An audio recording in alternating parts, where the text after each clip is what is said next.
శ్రీ మహాగణాధిపతయే నమః, శ్రీమాత్రే నమః, కార్తీక దామోదరాయ నమః. ఆధాన ఆధ్యాత్మిక వీక్షకులందరికీ శుభాశిస్సులు.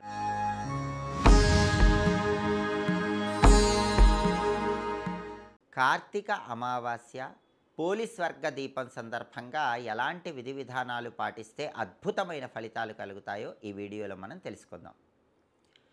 కార్తీక మాసంలో అమావాస్య తిథికి చాలా శక్తి ఉంటుంది. మామూలుగానే అమావాస్య తిథి అంటే లక్ష్మీదేవికి ఎంతో ప్రీతిపాత్రమైన రోజు. అందులోనూ కార్తీక మాసంలో వచ్చే అమావాస్య అంటే లక్ష్మీదేవికి ఎంతో ప్రీతిపాత్రం. కాబట్టి కార్తీక మాస అమావాస్య సందర్భంగా అందరూ కూడా ఇంట్లో లక్ష్మీదేవి చిత్రపటం దగ్గర ఎరుపు రంగు ఒత్తులతో దీపాన్ని వెలిగించండి.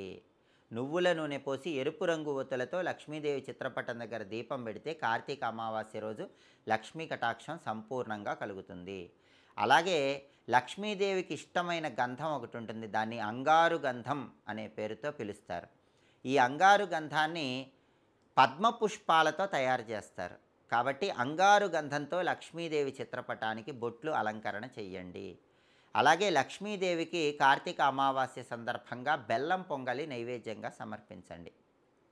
ఆ తర్వాత ముత్తైదువులని ఇంటికి పిలిచి ఆడవాళ్ళు కనీసం 6 మంది ముత్తైదువులకి తాంబూలంలో బెల్లం పొంగలి ఉంచి తాంబూల వాయనం ఇవ్వండి. ఇలా చేస్తే విశేషమైన ఐశ్వర్యం కలుగుతుంది. కార్తీక అమావాస్య సందర్భంగా లక్ష్మీ కటాక్షం కలగాలంటే లక్ష్మీదేవికి సంబంధించిన విమల మంత్రం ఒకటి ఉంటుంది. లక్ష్మీ కమలవాసిన్యై స్వాహ అంటారు. దీన్ని విమల మంత్రం అంటారు. ఈ విమల మంత్రం ఇంటి యజమాని వీలైనన్ని సార్లు చదువుకోవాలి.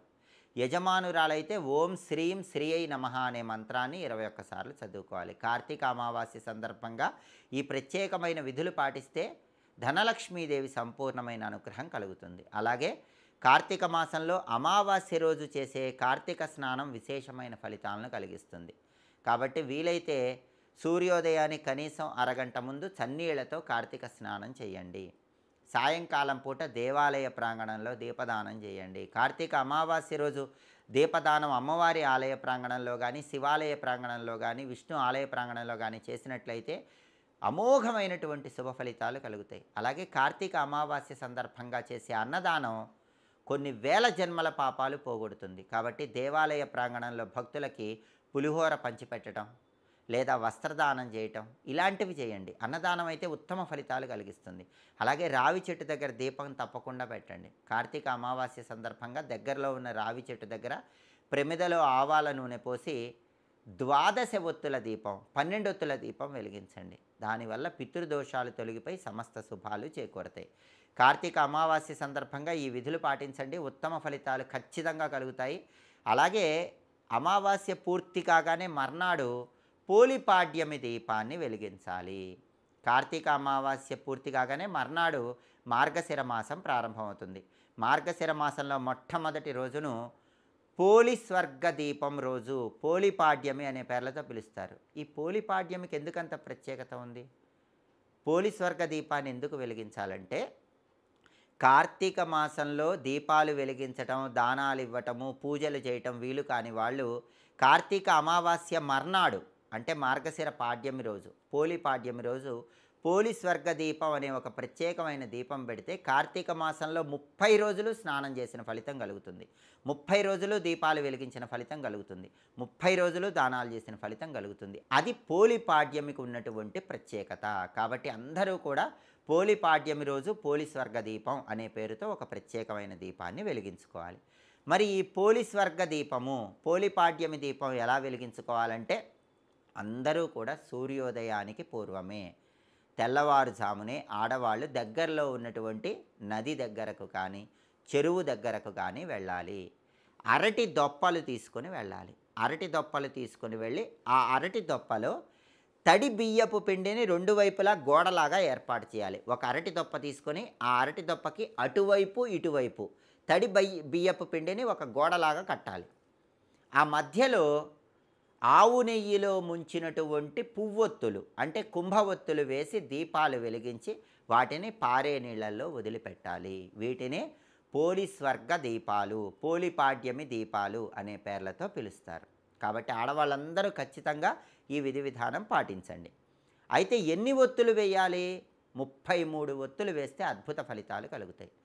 సహజంగా ఒక నెలకి 30 లేదా 31 రోజులు ఉంటాయి. దానికి సంకేతంగా 31 ఒత్తులు. ఆ తర్వాత మిగతా 2 ఒత్తులు జీవాత్మ, పరమాత్మకు సంకేతంగా 33 ఒత్తులు వేస్తే చాలా మంచిది. 31 + 2 33 ఒత్తులు, పువ్వొత్తులు గానీ, కుంభవొత్తులు గానీ ఆవు నెయ్యిలో తడిపినవి అరటి దొప్పలో ఉంచి నదుల్లో వదిలిపెట్టాలి. వీటినే పోలి స్వర్గ దీపాలంటారు. మరి నదులకు వెళ్ళలేని వాళ్ళు ఏం చేయాలి? నదులకు వెళ్ళటం వీలు కాని వాళ్ళు, నగరాల్లో, పట్టణాల్లో ఉన్నవాళ్ళు ఏం చేయాలంటే, మీ ఇంట్లోనే పోలి స్వర్గ దీపాలు వెలిగించుకోవచ్చు.